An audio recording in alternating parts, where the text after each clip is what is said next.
is an Unspoiled Network podcast.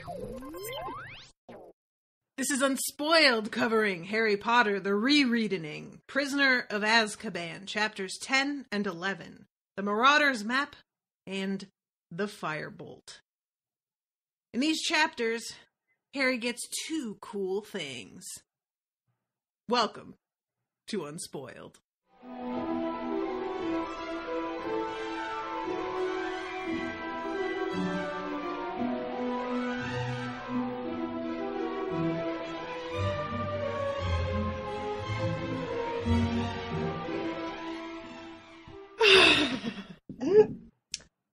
Welcome to the show, everyone. I'm Natasha. I'm Rashawn. And I hope that you all appreciate that we are here instead of in our grave, where I think we both wish we were. Because the technical issues that we have faced over the past 2 weeks have been absurd, and I feel like I'm being pranked.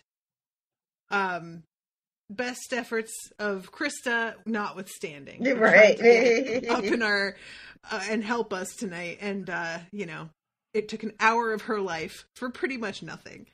But maybe we're kind of back to where we started, which is probably better than where we were before. So anyway, those of you who are here listening, my apologies if we sound a little punchy. That's because we are. Our sound quality is a little off. We're doing our best. I'm doing my best, guys. She's working with someone who can't clap on the count of three, guys, so. She really can't. Yeah, apparently it's a problem. If you're a $20 and up patron, you get to watch live as we fuck up. And I have it on good authority that it's worth every penny. You know what we should do for the clap? I need music. There should be music. We should be clapping to music. No. Yeah, let's add another layer of complexity to what we're doing, because that will definitely help. Fair point. And not frustrate the shit out of us even That further. is an excellent point. Oh my god. Just like, I have to remember that the podcast audience cannot hear the look that I just gave you. I have to explain. So, I'm Natasha. I have read all of these before. Rashawn has read all of them now for the first time. She is no longer the unspoiled unicorn. And we are covering these chapters with a new perspective, because now she knows everything that happens. And I don't know how to get my groove back to talk about these after just being just thrown off so incredibly badly. Yeah, that's so yeah. I'm having a little bit of the same struggle. Yeah, it's something that I feel like a lot of shows, if they have this issue, they're going to cut it and make it seem like, oh, we never get thrown off our game. But I'm just going to leave this in so that you all know that we're like human beings with problems. Not that you didn't know that. So, The Marauder's Map, chapter 10, starts off with Harry in the hospital wing. And he is so bummed about his Nimbus 2000 that got shattered by the Whomping Willow. Yeah, and then dumped unceremoniously into his lab. Yes. Which I still think is kind of cruel and unusual. It was a little cruel. Yeah, there's it's kind of funny, the parallel here, because we had just covered the Dresden Files episode last week, in which he's attacked by a what is it that he calls it? A plant monster. A plant monster. Or a chlorofiend. Chlorofiend. And it seems like they are cut from the same cloth, the chlorofiend and the Whomping Willow. And Harry is also is keeping to himself about this whole Grimm thing, because he knows that they're both going to freak out, Ron and Hermione. So he's kind of he's dealing with his injury, a loss of what feels like a friend, probably, and hiding a death omen from his two closest friends. So hiding a death omen, the terror of how he got hurt with the Dementors, losing the game. It's a lot. He's got a lot on his plate Yeah. right now. And Harry, like, the Dementors, it's a really specific thing that he feels super humiliated by what happened. Yeah. You know, like, just nobody else has the reaction that he does. Yeah. Nobody else is fainting, hearing, you know, their mother's dying, you know, screams. Right. Although, as of yet, he doesn't even know that's what he's hearing. He just hears screaming. But right. Like, when this chapter opens, he realizes, you know, what it is. But yeah, he's walking around feeling like there's something particularly wrong or weak about him, you know? And then you have fucking Malfoy just pouring salt in an open wound. Oh my god. What's the matter? No, I'm just thinking about Malfoy. Oh my god. Like, if you're already feeling shitty about something and you got this asshole... Did you think that I lost you You again? fucking triggered me so hard because I thought you lost me. Guys, we have PTSD. We have PTRD, post-traumatic recording disorder. So they have to go to Defense Against the Dark Arts again, and they're very concerned that it's going to be Snape. Yes. But thankfully, Lupin is back, although he looks like shit. Yeah. I love the imagery of them kind of like, nobody even wants to look in the class. They're like peeking around the door to see who's in there first. And then the first thing that everybody does once they're in class is complain to him about Snape. Yeah. They're just like, what the fuck is this fucking guy? And they all tell him about the fact that he jumped to werewolves. And Lupin's just like, did you tell him that we hadn't covered them yet? Even though he knows perfectly well. Right. How this went, right. You know? It's so funny in hindsight now that we know, you know, what we know. I look back and reading it, and I'm like, he played that really cool. You know? Yeah, he did. You know, I almost want to describe him as unflappable, but I don't know if that's fair. But because he seems really flapped all the time, if that makes sense. I mean, I know that's not. I don't know what it is about that phrasing that sounds so like particularly insulting. But he's just but like saying that someone seems really flapped all the time. There's something about it that feels like vaguely sexual. I don't know. That I like that. You know, Please never say that again. I understand that it is not a traditional phrase, also known as not a real word, but he always is sort of like disheveled and, you know, doesn't seem like he's put together, not just in his presentation, but in his whole life. He seems kind of just very like, you know, just barely getting by. Yeah. But that's all sort of like presentation. As a person, he is really usually calm, and when these moments come up, he doesn't overreact in them. You know what I mean? Like, he could have, even though it would have been unprofessional, if he had found out, when he finds out what Snape did as far as having the kids jump to studying werewolves, he had every right to be pissed off, and he could have, you know, let that come out. But he barely raises an eyebrow. Like, with what we know now about how Lupin's life went, I gotta feel like he's so cool about this because he's so used to people being douchebags to him in any way. Yep. And then Snape in particular hates him. Yeah. And just, he's kind of constantly prepared for the worst. I think that's a good description of him. He is always waiting for the other shoe to fall. Yeah, which is, you know, it's like he knows any good situation he's in is temporary. Yep. I know that feeling too. It's just like such a bummer, man. And he's in this weird position too where he is depending on Snape.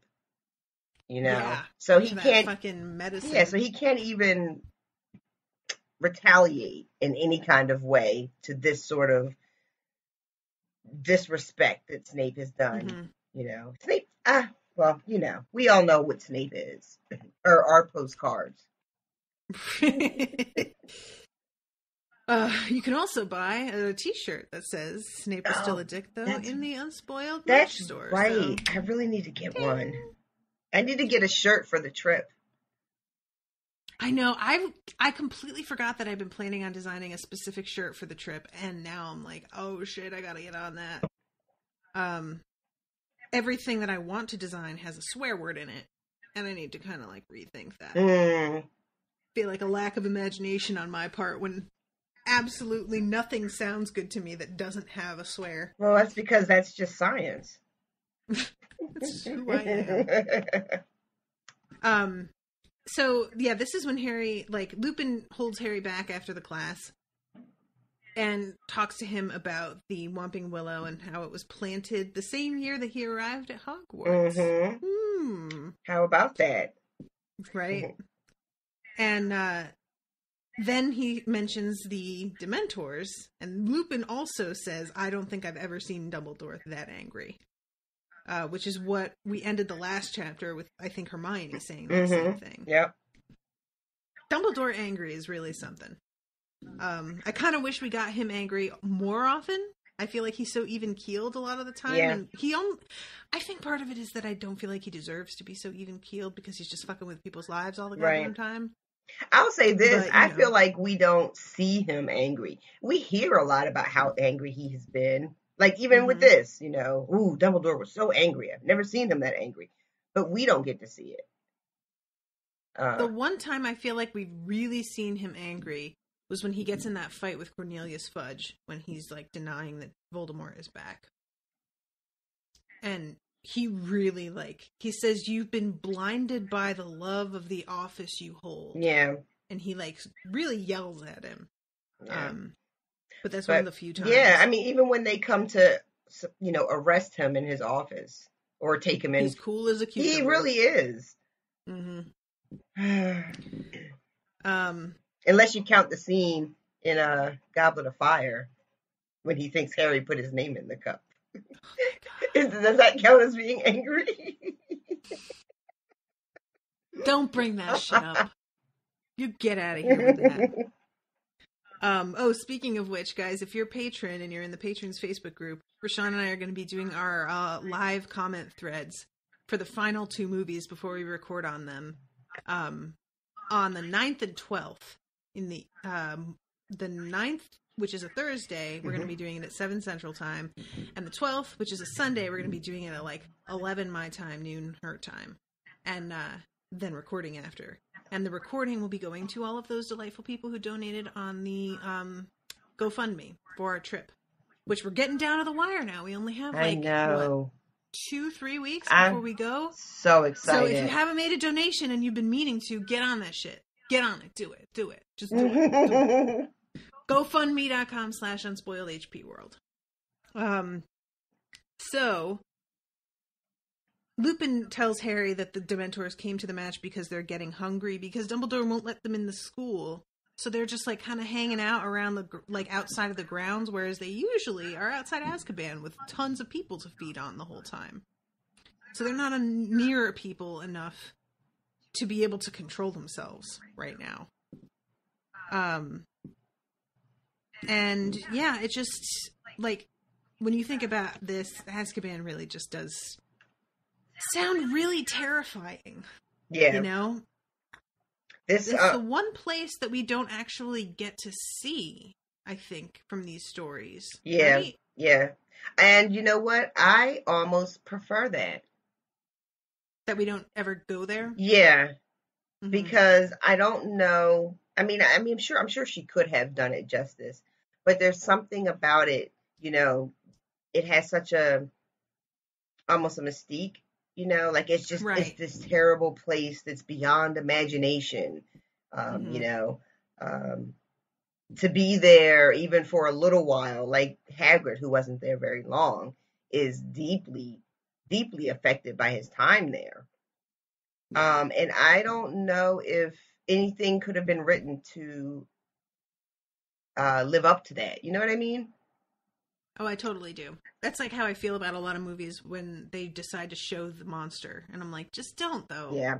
Because whatever you show me, I'm almost definitely going to be like, Like, one of the few exceptions being the Stranger Things monster, which was, like, much worse than what I would have imagined. Yeah, that was pretty solid. That flower opening, nah. You know what? I just realized, like, I don't want to spoil, but I didn't realize those things were teeth for some reason. Oh, yeah. I just, yeah. And once I realized they were teeth, I was just like, whoa. All right. Alert. Yeah. So finally, Harry manages to convince Lupin to teach him how to fight off Dementors, because Lupin's like, that's kind of advanced, and Harry's like, whatever, teach me. I'm sick of this shit. So things go back to normal for a little bit. Harry's going to practice, classes, yada yada yada. And his friends are going to go off to Hogsmeade without him again, and he's just trying to be cool about it. Yeah, no big deal. Yeah, you guys have fun. I'll just, be here. Fine. Sitting here alone in my room, pretending I don't exist, as usual. And Fred and George come up to him and are like, hey, bud, so we thought you might enjoy this thing that we've got here, which is a super valuable magical object with powers beyond anything that most people have seen. No big deal. Magic we don't even understand.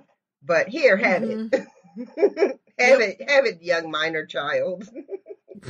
It's a wrench giving it to you, said Fred, but we decided last night your need's greater than ours. Anyway, we know it off by heart, said George, which is, like, not really fair, because they can know the paths by heart, but half of the advantage of it is knowing where people are on it. Exactly. But I like to think that at this point in their career, Fred and George don't give a fuck who else is in the hallway. Right, that's true. Also, I really like the idea that they have enlisted Peeves as their helper to tell them where people are. Like, there's nothing in canon to support that theory, but I just want to believe that the one, like, the two, I guess, students that Peeves gets along with at all are the twins, because they have similar ideologies in terms of causing chaos. I love that theory that Peeves looks out for them, because then when we see Fred and George leave the school and they yell at Peeves to, keep up the shenanigans. Give her hell from us, Peeves. And he seems like he takes it kind of seriously. Yeah, so it does. It lends itself to thinking that, they kind of do have a sort of alliance of some kind, an alliance of mischief. Yeah, I mean, I would totally watch a spin-off show of them. Yeah. So, yeah, they describe how they found it, that they went to, they got, taken in by Filch, and they saw it sticking out of one of his file cabinets. And it's just this amazing map that shows you all of these ways in and out of the school that many people don't even know about. I love that they had no idea what it was, but decided to steal it anyway. Yeah. They were like, this is blank? This has got to be good. And this is when we first see the names. Messrs. Mooney, Wormtail, Padfoot, and Prongs, purveyor of aids to magical mischief makers, and are proud to present the Marauder's Map. So that's a pretty great intro. Yeah. The Marauder's Map, like, there's a lot of kind of tried and true design stuff that you can find on various merchandise for Potterheads. And the Ravenclaw stuff is really hit or miss, because it's often got the wrong crest on it and whatever. But Marauder's Map is probably the one thing that, no matter what it's on, I like it. Yeah. It's a I have the cool coffee color cup scheme, everything. Right? I told you had the coffee cup that it's black, but then when you put hot liquid in it, the map appears. It's really cool. Owen got me one for my birthday like a couple years ago. It doesn't have the map. It just says Mischief Managed once you pour water into it. Yeah, this is pretty rad.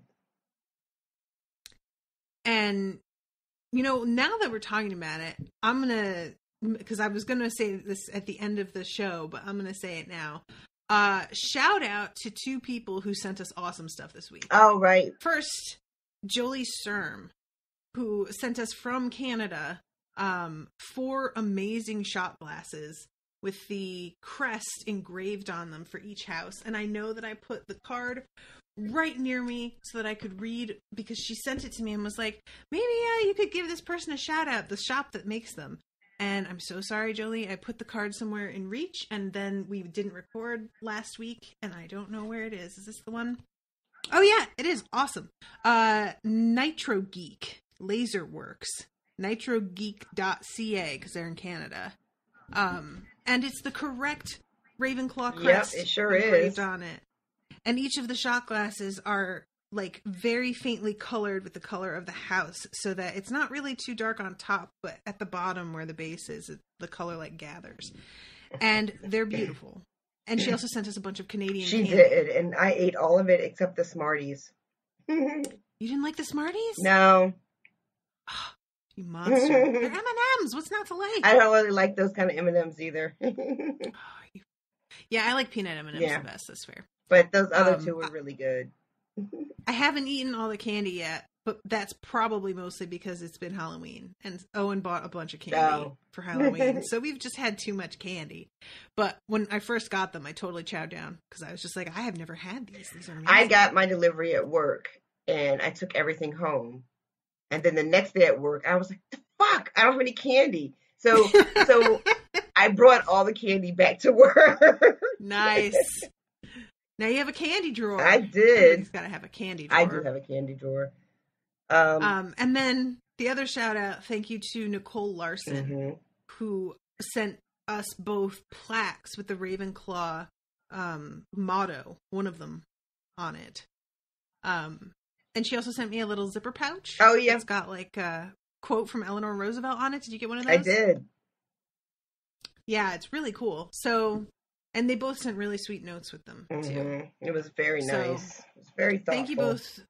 It's just fun to get stuff. So now we each have shot glasses and dark mark glasses. So we were kind of set up. We're a little set up. Yeah,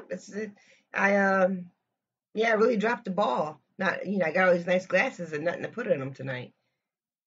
Just we both are kind of lamenting the fact that we didn't drink tonight. Because we could have used it. That's all we're saying.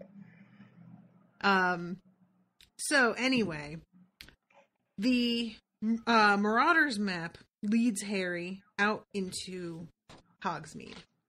And we actually get an illustration, because like the Marauders map from the movies is the design that you see everywhere. Yes. Which is understandable because it's beautiful. Yeah. But this is the first time I've seen the Marauders map illustrated by anybody other than the film. Yeah. And I'm going to hold this up to the camera for those who are live so that you guys can see. Really intricate, and it's got levels. There's really levels intricate to this shit, guys. Like, which is one of the main things that frustrated me about the other one, is that you can't see what floor people are on. Yeah. Yeah, this is really well done. I wish I could read more of what's written, but it's like the script is so tiny and my eyes are so bad I can't really make out what's all being scribbled. But there's a lot of information in here. There is. I'm going to get this the next time we do one of these and show this, but Owen's friend Austin and Sarah got me for my birthday a map of Hogwarts and the grounds around Hogwarts. And it is super duper helpful. I'm actually going to get this. Hold on one second. Remind me to edit. Because I don't know if you have this problem, but I have a real problem with like kind of pinpointing where things are supposed to be in relation to each other. So when they go to one place or another, I'm always just like, I have no idea if that's close or far, east or west, anything. So check this out. Oh, wow. Look at that. Isn't that gorgeous? I'll post a picture of this, guys, in the, maybe I'll post the picture of this for the image for this blog post. That's really neat. Like, it's got a key and everything, and you have Hogwarts and then Hogsmeade, and it shows you, like, where the Hogwarts Express is in relation to, like, I did not have any idea that a lot of the stuff is where it is on that map. Right. And I'm pretty sure that guy, like, researched it a lot before he drew it. So it's correct. But everything is set up in a way that... Right. That's not how I pictured it in my head. Yeah. And it explains a lot. Are you going to frame that? Yeah, I just don't... It's a kind of a weird size. So I couldn't find a frame easily. Because, you know, like, it's not really a poster size. It's smaller than that. But yeah, it's just really beautiful. Yep. So thank you to Austin and Sarah for getting me that.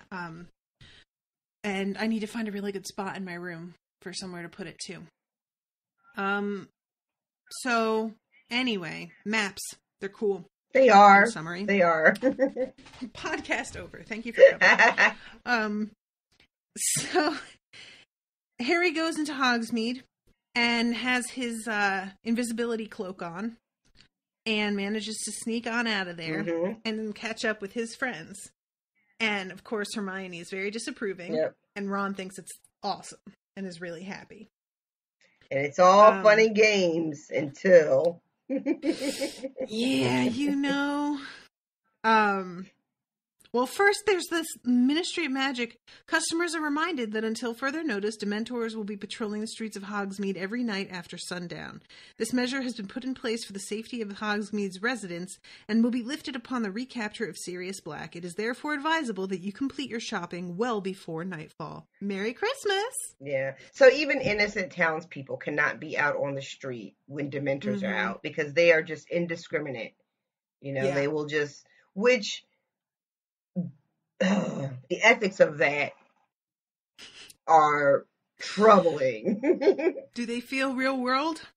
A little bit.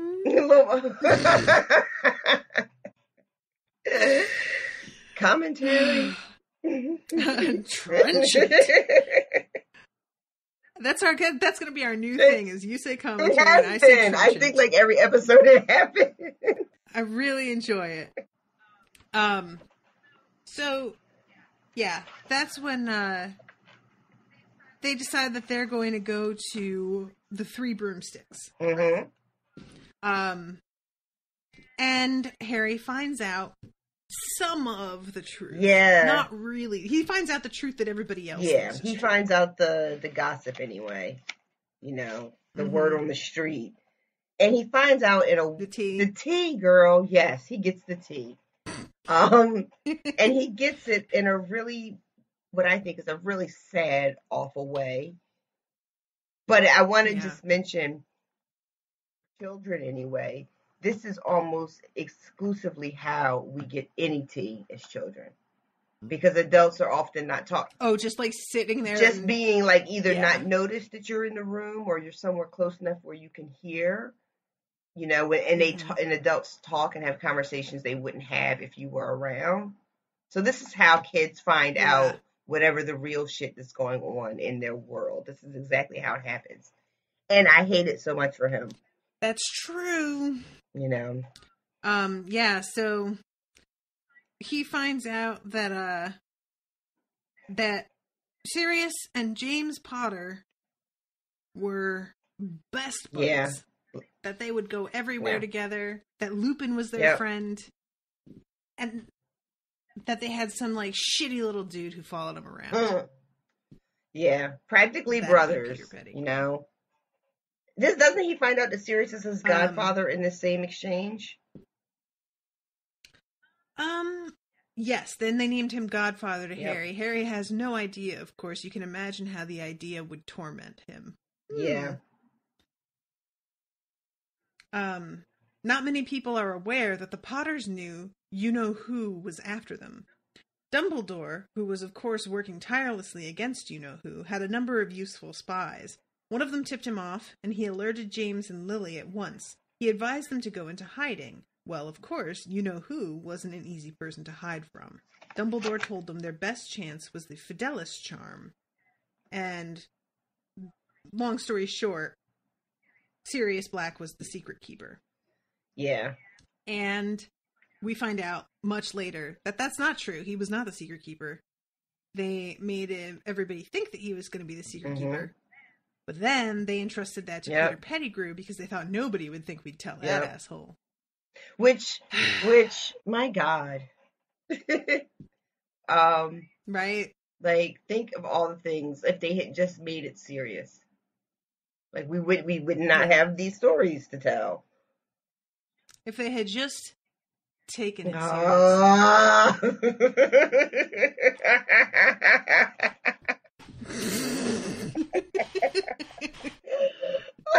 I just did a Jim Halpert camera stare.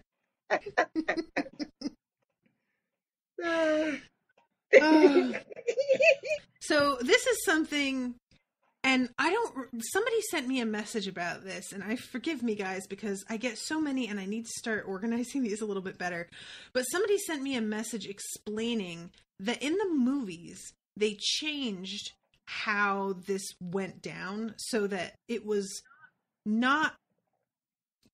supposed to be that people didn't know that Sirius had. So in this, Sirius betraying the Potters is not the thing that makes everybody know him and hate him. It's the mass murder that he supposedly committed. But in the movies, they make it be that he betrayed Lily and James.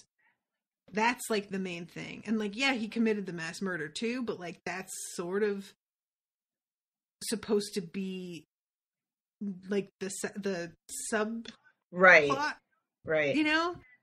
And because of that, it like messes up the motivations of characters later on who shouldn't have known things. I'm trying to like get this straight.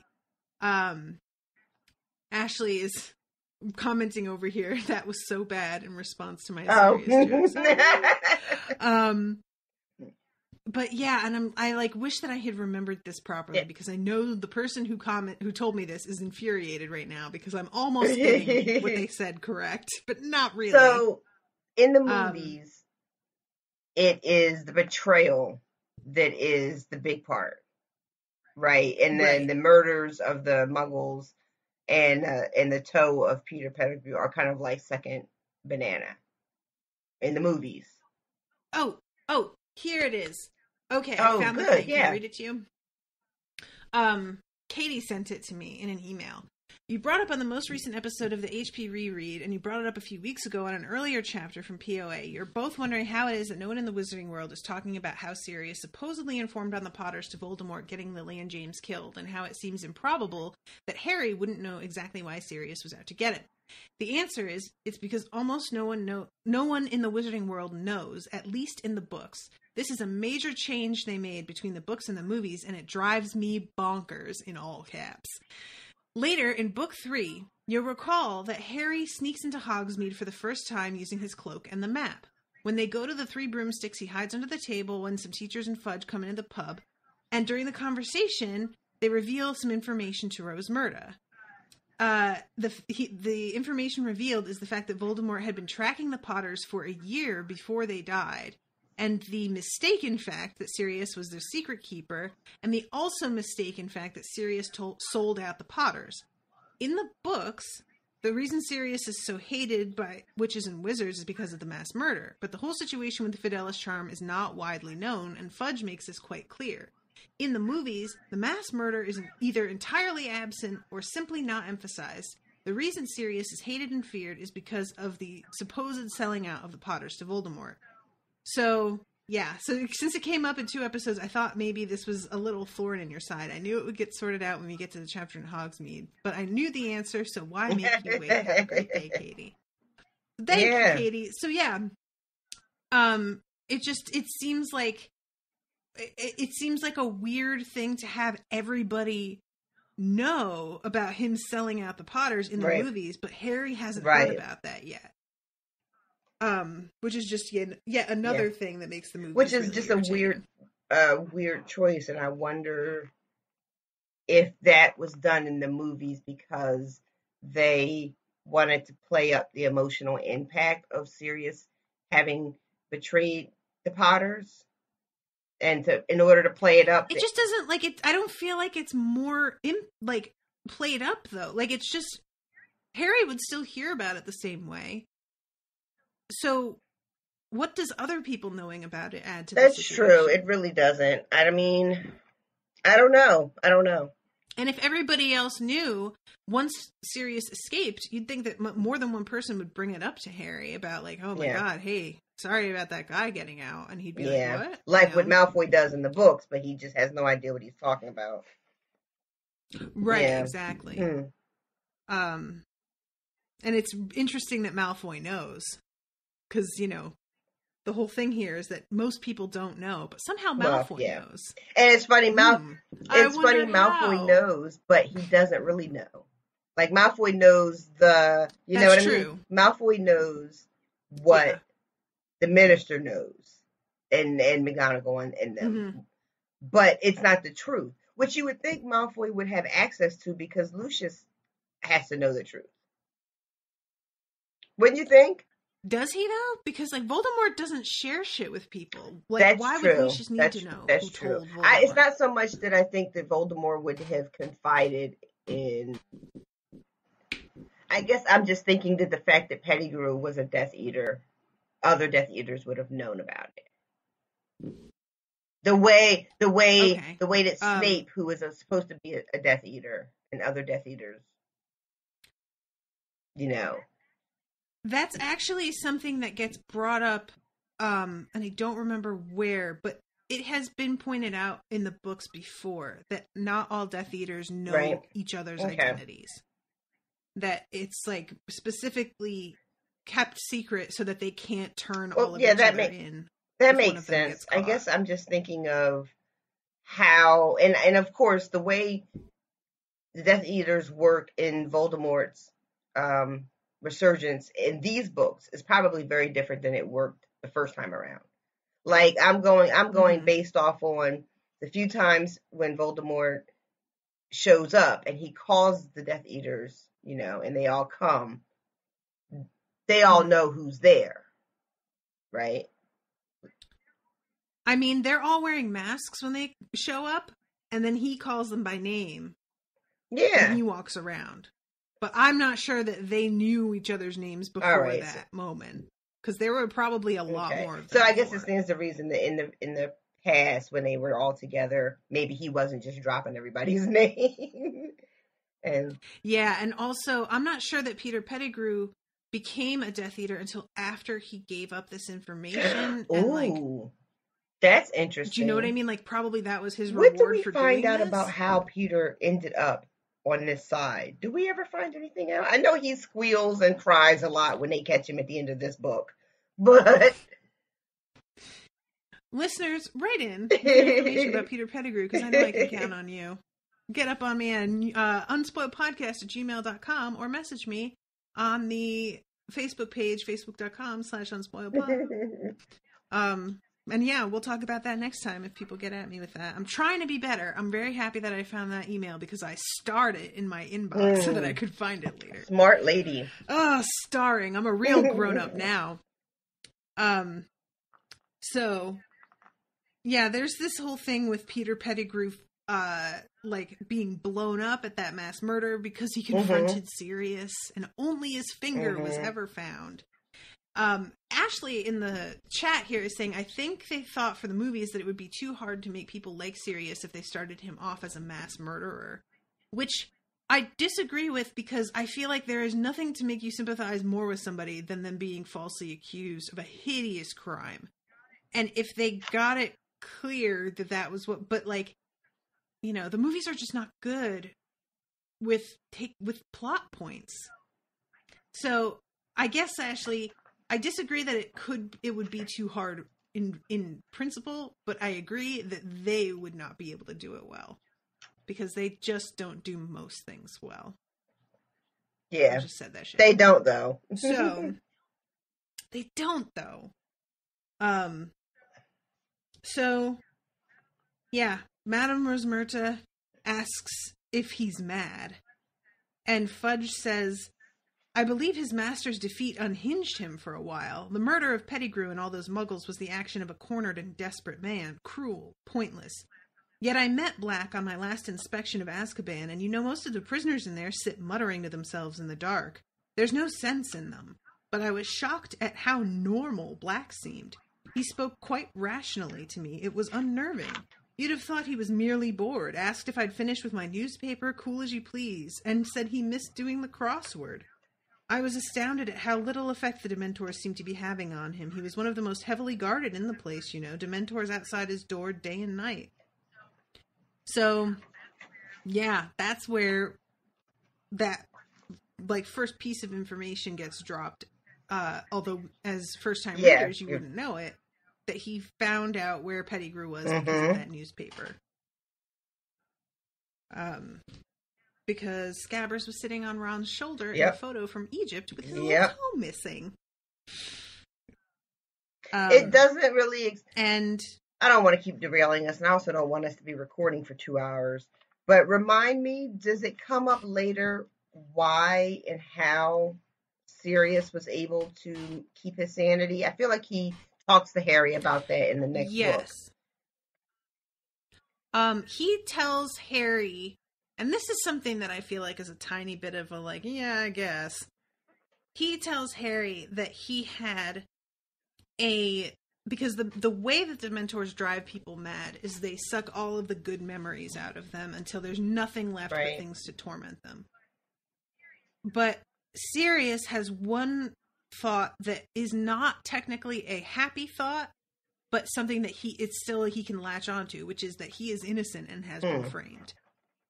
And so he's able to, like, cling to this thought that the Dementors, like, it's not a happy thought. Oh, I'm in here for something I didn't do. So they can't take it from him.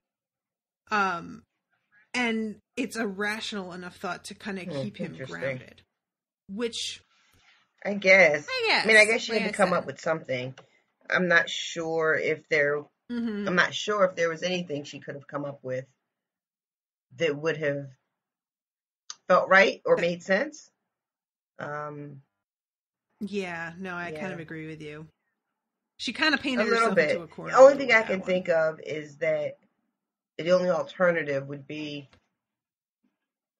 the Dementors, which are odd because you usually think of evil, and I don't think they're supposed to be evil, but generally evil things feed on negative emotions, right? But here you have these monsters that feed on your good emotions, your happiness. So, if you were just filled with rage the whole time you were in Azkaban, I don't think you'd make a very good dinner.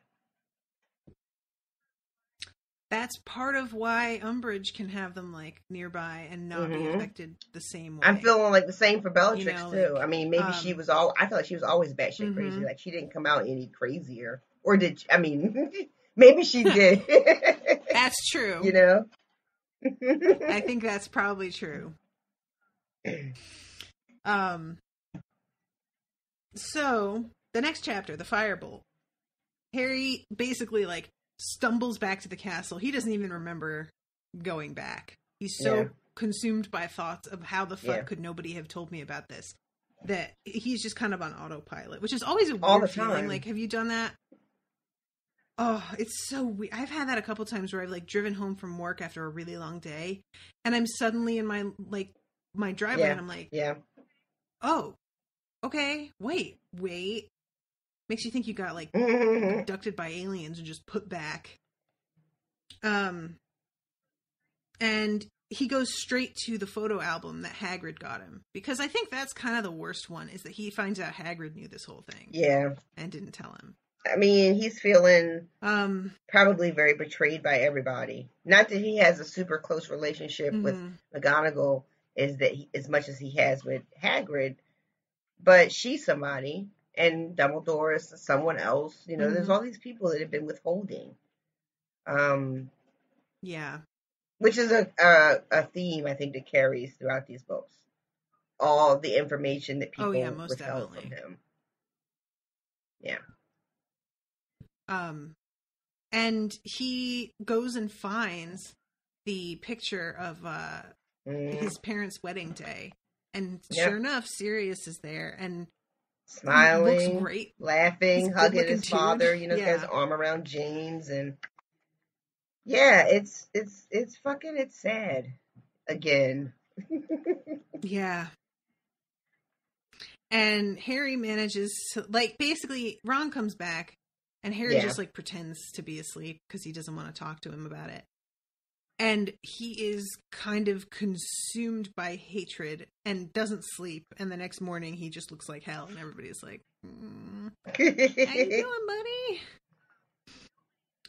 And nobody's there because of Christmas time. So he basically has got like nothing to distract him from this awful thing he just found out about. There's no classes to go to. He's just sitting there seething. Stew of anger. And he is like kind of ready to have some heads roll. Yeah, they're like, we just want to make sure you don't do anything stupid, and he realizes that they've totally rehearsed and talked about this before, which is the worst too. When it's like an intervention, you know, people have like, how are we going to address this with him? All right, you say this, and then I'll say that. And yeah, nobody likes that. Yeah. And, you know, it's awful because, like, as a reader, you completely agree that they're saying the logical, smart thing. But it's not the thing you want to hear. Just don't say anything right now, dude. Like, it's not just not what you want to hear, but, like, it feels like this is not the time for your opinion. Kind of. Even though it's exactly the time, because when else are they going to say it? Like, they kind of have to say it now, you know? But, yeah, nobody wants to hear that. And he's thinking about the... Harry doesn't want to kill anyone, do you, Harry? Again, Harry didn't answer. Yeah. He's remembering back to what Malfoy said, because now all the pieces are fitting in. And Ron's just, like, mortally offended that he would listen to Malfoy instead of the two of them. He's like, really? That's the guy you're going to go with his advice? Sure. Good plan, buddy. Malfoy's dad might have told him he was right in Voldemort's inner circle. Say you know who, will you? Interrupted Ron angrily. And Harry does not. He just keeps on at this saying point, it's like a curse word. You know? He's saying Voldemort the way you would say fuck. Yeah. Yeah, that's true. I like that. Then there's a beautiful 2-page illustration of them walking in the snow. Look at this, guys. Yeah. Isn't that beautiful? I feel like the colors, you know what's really funny? Captures that, look at the drawing of Hermione. Like, her hair is out of control. Oh yeah, most definitely. Like, yeah, it's not the bushy Hermione we get in the movies and most, you know, illustrations of her. This is... Yeah, definitely not. And Hermione tries to play that, well, your parents wouldn't want you going after him, would they? And Harry's like, well, I'll never fucking know, will I? That's why you don't say shit like that. Shuts her up. Yep. So they go to see Hagrid. And finally, let's go down and see Hagrid. No, Harry's not supposed to leave the castle. Yeah, let's go. I'll ask him why he never told me about this. And they're both just like, that's the opposite of what we want. So Harry's all puffed up and he is fucking marching. You know, he is fucking on his way to get some damn answers. But yep. Yeah, he's building up a full head of steam on his way out there with like the righteous indignation. Just like front and center. It's like a balloon that's slowly filling as he walks to the door and then he knocks on it and Hagrid answers it. Just spins away and falls limply to the snowy ground. Hagrid is a mess. Opens the door sobbing because he's got his own shit going on. And like you said, that whole head of steam is gone. Because you can't yell at a crying Hagrid. You can't. You're really powerless against that. This makes me think of like I was talking about this the other day with Owen. On The Office, I would get so irate because like whenever Michael Scott would say or do something really, really shitty, people would finally call him out and then he would be so hurt that he would start like crying or take it really and then everybody would sort of take it back and backpedal on what they said. And I was like, no, he should feel bad. He should cry. He's terrible. Let him cry and be sad about it. Steve has this going thing where I keep saying that Michael Scott is actually really good at his job. And Steve is like, no, he's terrible. And I'm like, no, he's a terrible manager and a terrible person, but he's really good at selling paper. And he is. Can you show your work, please? I'd appreciate some citations. He's good at that, at selling paper. He was good enough to start a little side business. But his job is regional manager. No, so if he's not a good manager, you're right. You're right. He's not a good manager. But I was saying, he's really good in his field. That's why he got, promoted to manager, which is terrible because just because you're good at your job doesn't mean you're going to be a good manager. Which is, the situation I had. That's the situation. Yeah. I feel like so many people, like, when somebody's really good at their job, in some ways, it's like, just leave them there, though. We need them. We just need people who are good at things. Just don't fuck it up. So Hagrid couldn't bring himself to do it now that he saw Hagrid so miserable and scared. Or sorry, Harry couldn't bring himself to do it. Because what it turns out has happened is that fucking Malfoy has reported this hippogriff for attacking his son. Hagrid kept his job, but Buckbeak's. But they're going to have to Buckbeak's got to go.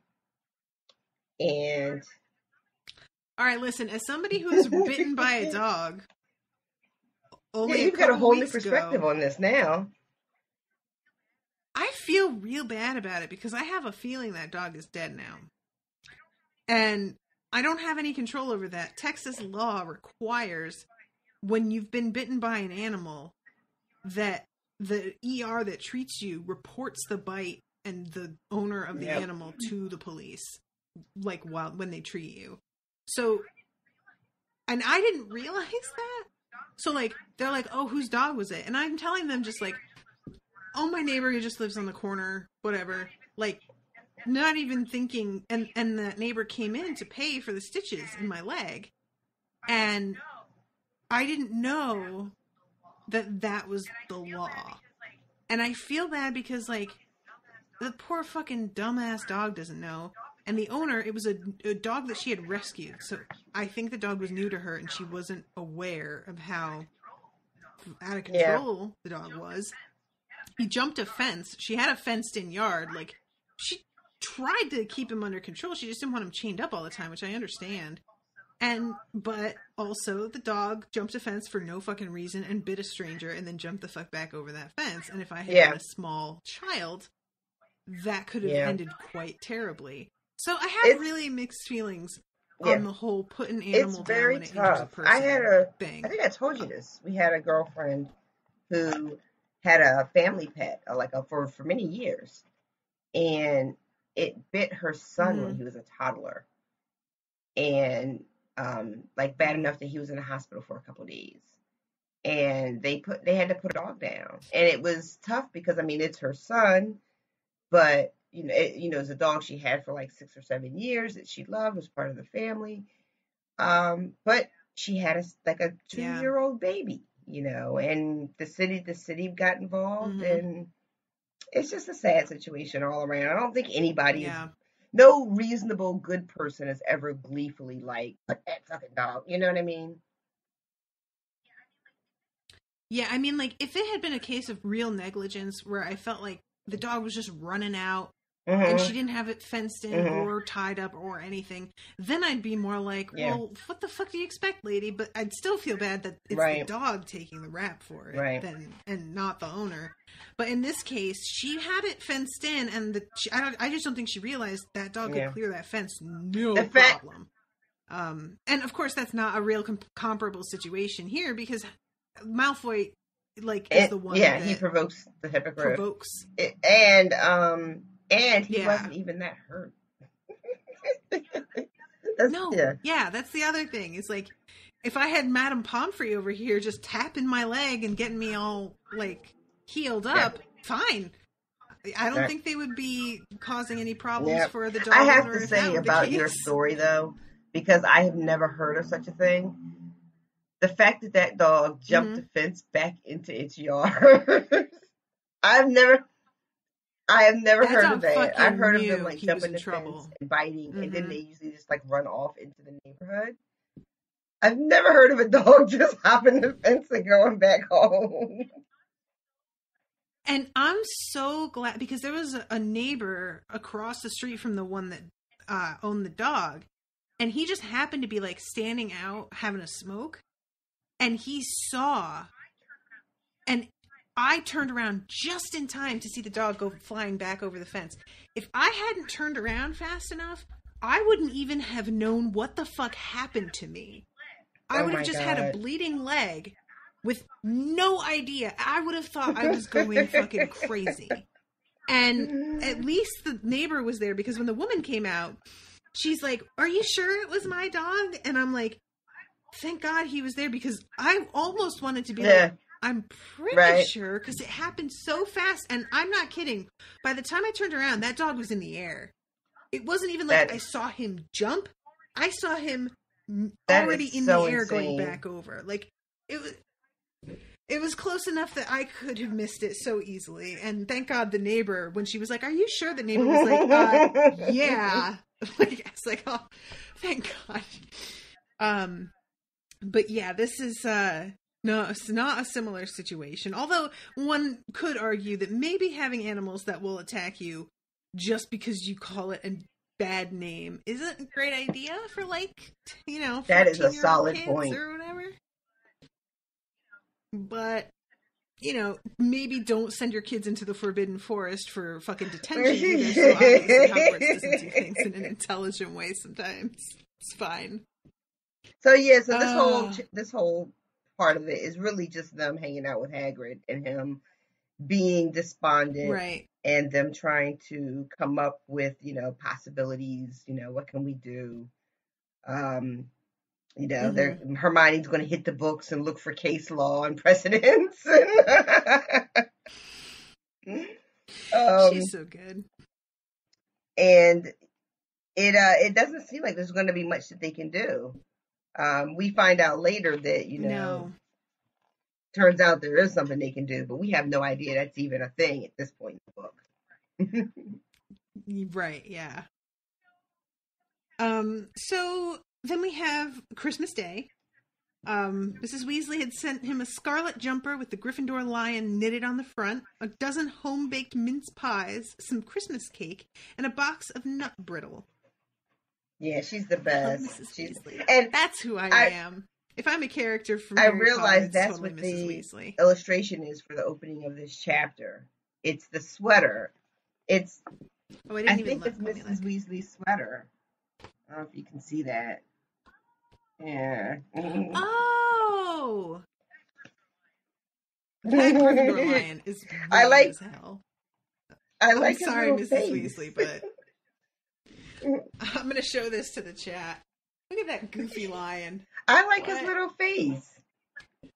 It's supposed to be like a rampant, like, you know, coat of arms like type lion. You wanna learn some words? He looks like he's got a voice like this. I'm Larry the Lion. Today we're gonna learn about the. I was just gonna say he looks like he's gonna say L is for lion. Like he's just gonna teach you the alphabet. Can you say growl? That's the sound a lion makes. Roar. That's the sound I make when I'm mad. Anyway, sorry guys, I just went off a little bit. Maybe I should just work for cartoons. So this is when Harry gets his firebolt. And it is priceless. I mean, I'm trying to think of the equivalent of getting something like this without anyone leaving a note or a card. I feel like it's like me walking out of my front door and there's like a brand new BMW sitting in my driveway. And the keys are in an envelope in my mailbox with a note that's like, have fun. And I'm like, and because he has a similar reaction where he's just like, this is so amazing, but also, yeah, wait, what? Which makes her, like, when you kind of frame it that way, it makes so much more sense that Hermione would be like, oh no, we're going to take that shit apart and make sure it's not got a bomb in it. Or yeah, I 100% think she was right to be like, no, we need to look at this a little bit.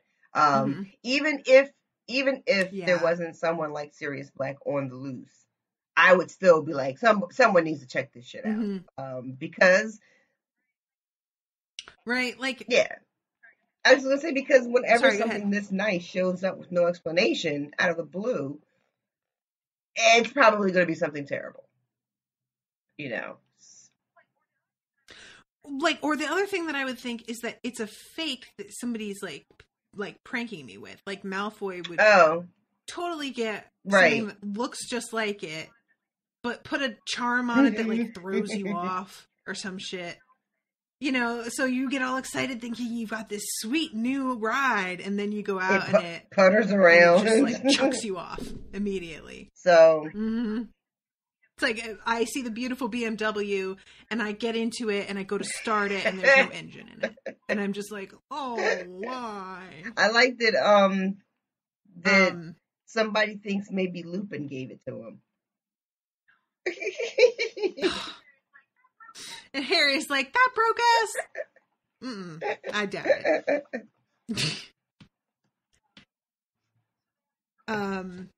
So then Hermione comes in and she just looks super worried and is just like, I don't know about that. And she gets kind of interrupted by Crookshanks going bananas and leaping right at Ron's chest because Scabbers is in his shirt pocket, which is an unfortunate how many place. times that they showed us that she showed us Crookshanks knows something is up with this damn rat. And every time I'm just like, well, that's what cats do. Cats are going to cat.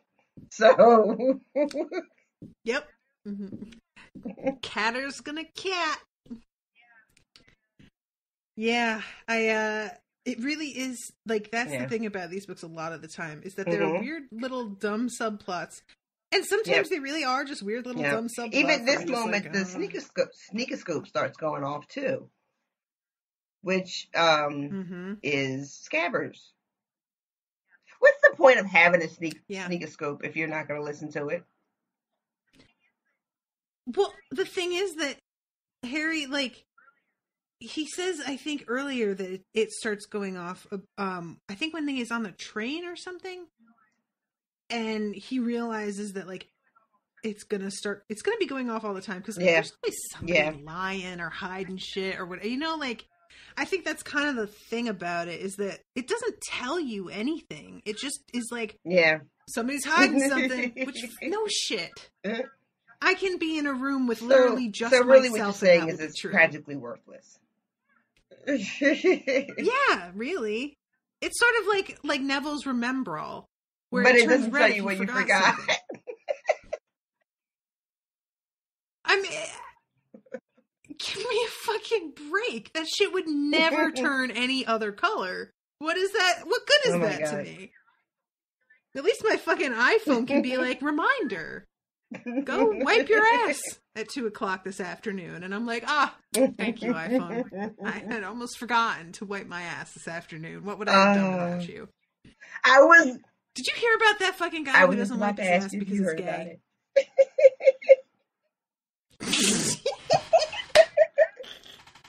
Guys, I don't know if y'all heard about this crazy nonsense, but this guy is so homophobic that he wouldn't even wipe his ass, and this poor girl married him not knowing this about him, and didn't find out until doing the laundry. She rode him in bed one time, and he got up to go to the bathroom after they were done, and how are you fucking somebody who doesn't wipe their ass to the point where it smears the bed and you don't smell that shit? You know.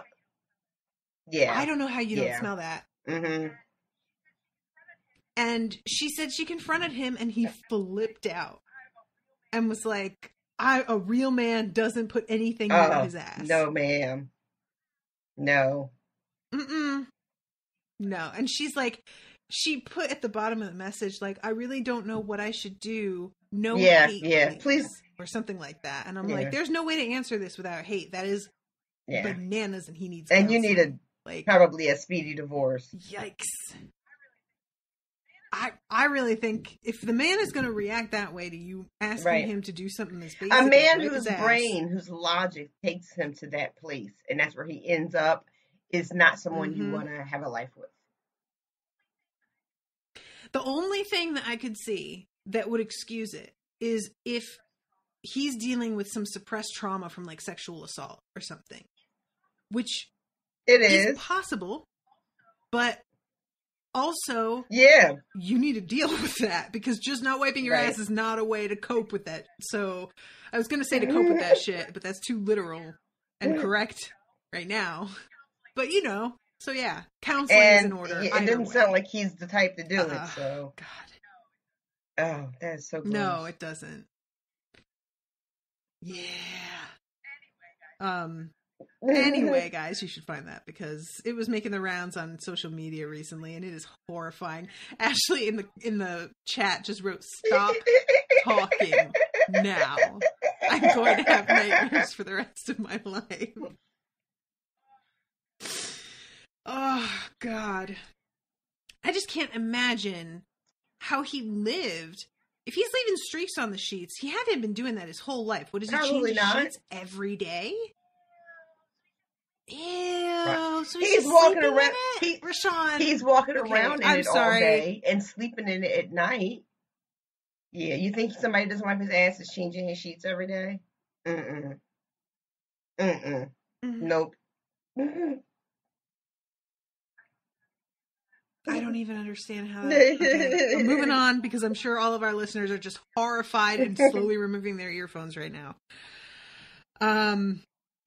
So they go to the what do you call it? The Great Hall, but everybody's in kind of a shit mood. Yeah, because after Crookshanks attacks Scabbers, it starts the whole thing with Hermione and Ron again, because that's sort of a sore spot with them. Mm-hmm. So yeah, everybody is bummed out now. Yeah. Oh, and also Harry brought the firebolt down with him, and that also seems to irritate her as well. So they go down to dinner, and there are only 3 other students, 2 extremely nervous-looking first years and a sullen-faced Slytherin 5th year.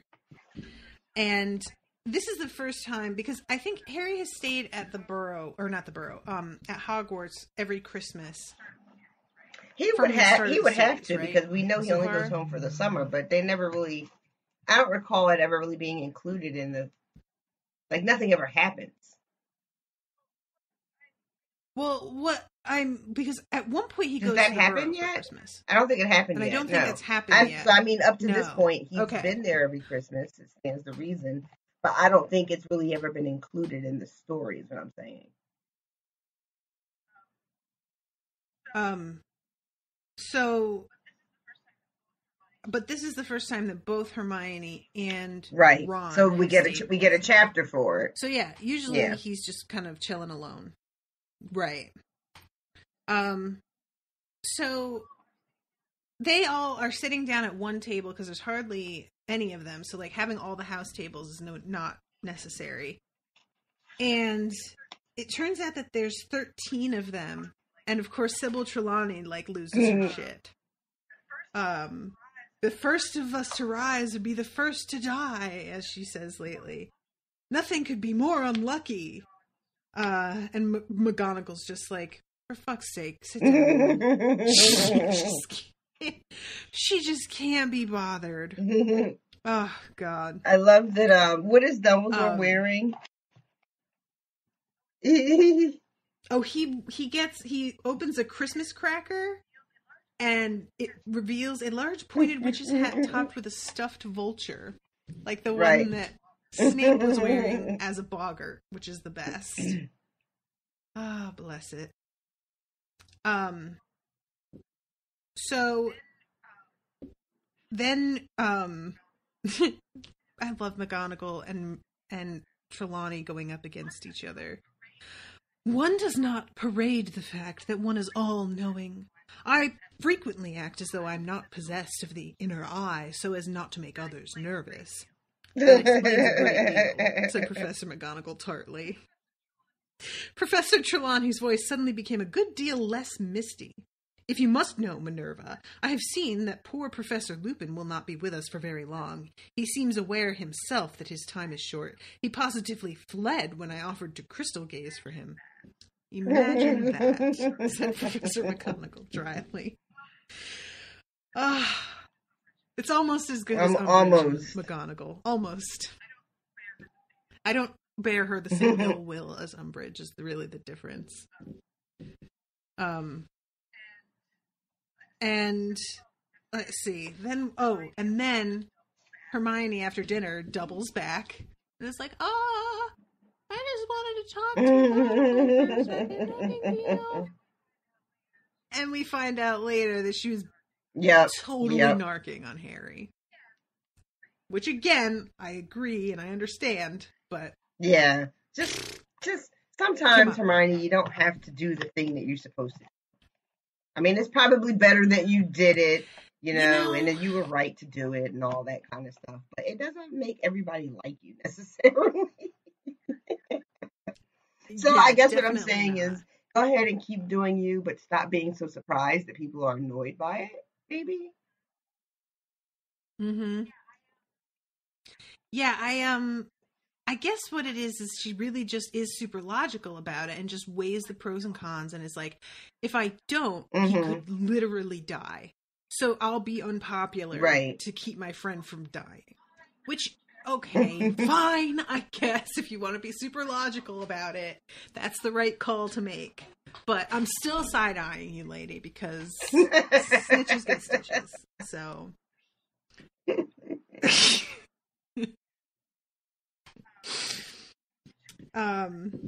it shouldn't take more than a few weeks, is what McGonagall says when she takes it, which is not helpful. That's not encouraging. That's DMV level slowness. Right. Think they could handle shit a little bit faster. Got all this magic at your disposal, but it's going to take a couple of weeks. I feel like there's like 2 spells you could do to reveal. Right. But something that's like you tap it a couple times and it'll reveal whatever spells is there. But apparently that is not how this works. So she takes that shit. She does not stand around to, argue her case or defend her position. She takes it and she leaves. And then they have to be like, so Hermione, the fuck? And she's like, well, we think it was sent to you by Sirius Black. So, since everyone knows that he's trying to kill you and all, which does seem like a real logical thing. You all should feel stupid for not thinking of it yourselves. I feel like that was the next sentence, but it got erased. I think especially when she emphasizes McGonagall agrees with me. Just basically the two of us that have brains in our heads can see. Yeah, I'm guilty of phrasing things like that occasionally. Hey, dummy.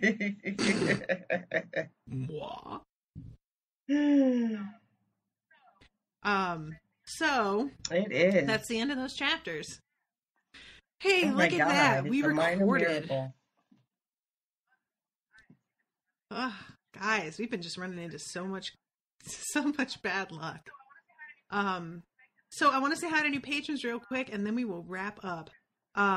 New patrons this week are Zachary Auerbach, Kimberly Jones, Stacy Thomas, Jackie Gunn, Emma Senner, Ciro Brasil, Kathleen Mahan, Linda Espinosa, Luke Morgan, Emily Cruz, Charity Lechuga, Chelsea Avey, Brianna Haynes, Tony, Sarah Rabin, Christina Peresic, Tan B, Abby, and Molly Burton.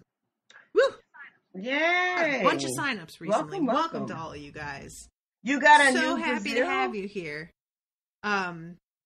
You got a new person whose last name is something like Brazil? Is it spelled the same as Joyce? Yes. I'm just wondering if it's...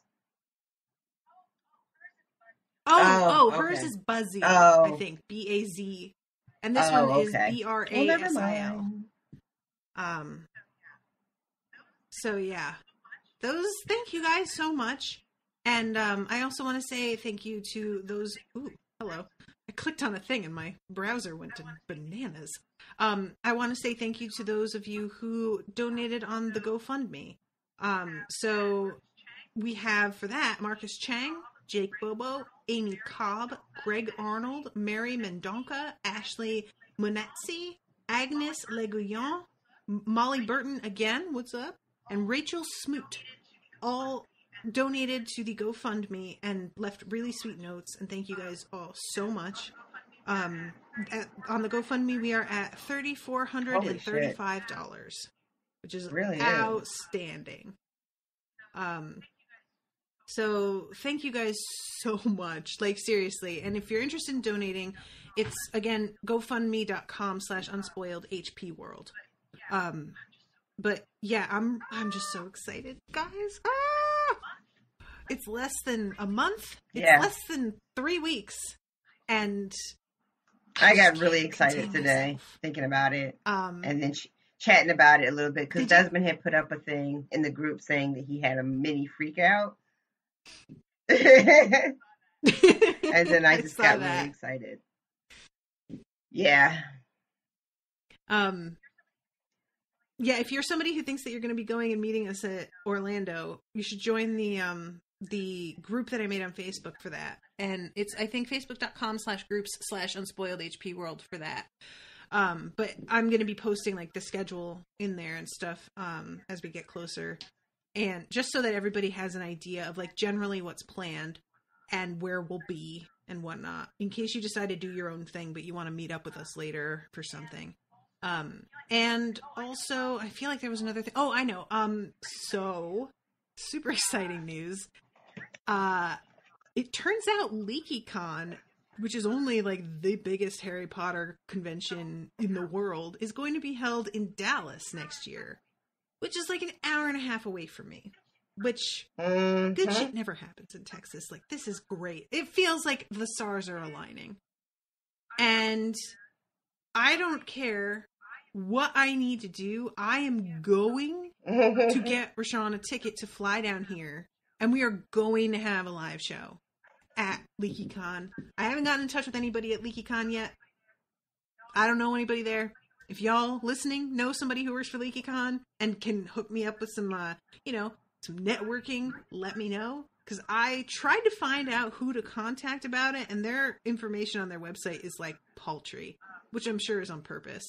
There had been a website where you could submit your ideas for panels, or if you wanted to host a panel, but that was for their con from last year, and the link no longer works.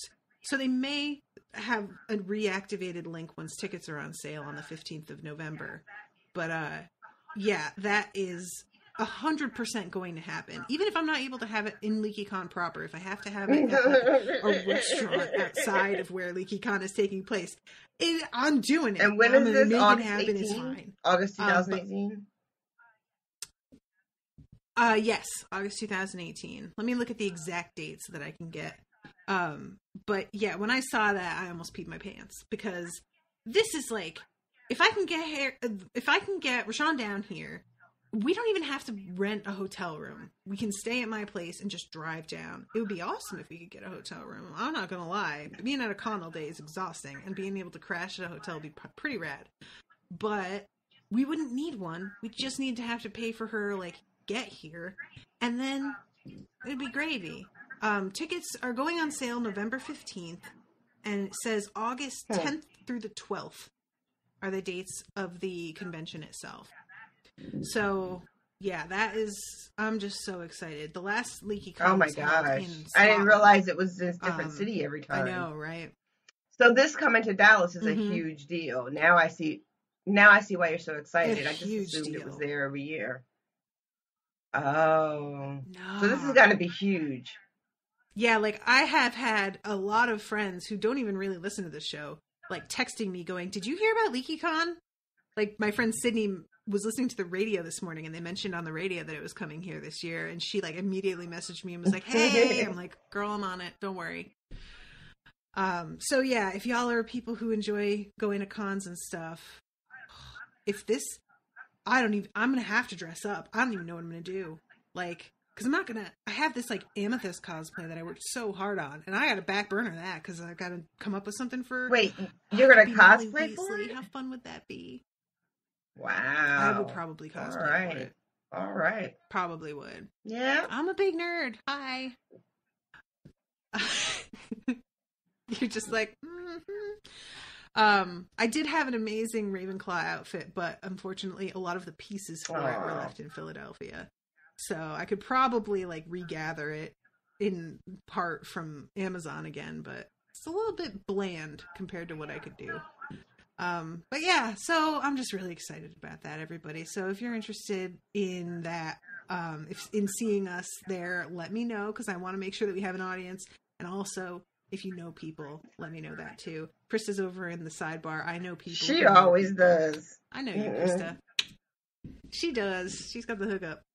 So yeah, I think that's everything that I wanted to mention this time around. And Rashawn and I, the weekend after this coming weekend, are going to be recording the final episode in the trilogy covering the movies, which is exclusively for GoFundMe donors. So we're going to be able to finally get that last one out right before we go on our trip, which will be awesome. I think so, lady. I think that's everything. Yeah. All right. Well, many thanks to Krista, who bore with us for an hour trying to help us. It turned out to not have anything to do with us at all. But thank you, Krista. We love you. Sorry, Krista. And many thanks to Ashley Peterson, who is also in the chat, who hung out for an hour and just chatted with me while I lost my mind. Ashley and stuck by is us ride or die. She shows up with us every Friday. She Sometimes really we don't even make it is. happen, but she shows up, and she's the best. I need to make some unspoiled ride or die t-shirts is what I need to do. And yeah, thank you to everybody who emailed and sent us awesome little gifts and donated and pledged, and you guys are awesome. And don't forget, if you want to keep listening to the reread after Azkaban is over, you are going to want to become a patron. What's up? And I think that's everything. All right. Guys. Bye, guys. I love you guys so much. We will see you next week with 2 new chapters. Bye. 2 blue motherfuckers.